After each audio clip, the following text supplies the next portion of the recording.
قرآن ملاس کی دی روان یا مدرسی تزما کولی حلقی تزما چی قرآن یاد کرم کولی حلقی تزما چی قرآن یاد کرم.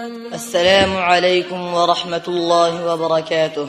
وعليكم السلام ورحمة الله وبركاته. موږ الله جل جلاله لپاره پیدا کړیو. من الله سبحانه وتعالى دخل بندقي لپاره پیدا کړیو. الله سبحانه وتعالى فرمای وما خلقت الجن والانس الا ليعبدون. ما ندی پیدا کړی پیریان او انسانان مگر د خپل بندګۍ لپاره. عبد الله بن عباس رضي الله عنه ترجمه کوي د ليعبدون په یوحدون سره معنا دا چې د الله سبحانه وتعالى توحید و پیژني او دغه په مقتضا تګلار خپل کړی.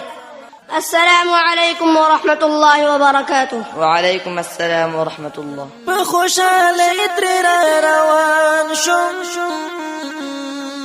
لارکی په ذکر د قرآن شم لارکی په ذکر د قرآن شم د رحمتونو پر باران هغه دایری تزما کولی حلقی تزما چې قرآن یاد کړم کولی حلقی تزما چې قرآن یاد کړم.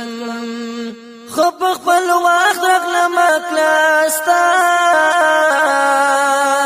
ډیر فائدہ میراغ لاستا ډیر فائدہ میراغ لاستا په هر یو لفظ لسته کې دي فائدې تزما کولی حلقی تزما چې قرآن یاد کړم کولی حلقی تزما چې قرآن یاد کړم. قرآن ملاس کی دی روان یا مدرسی تزما کولی حلقی تزما چی قرآن یاد کلم کولی حلقی تزما چی قرآن یاد کلم.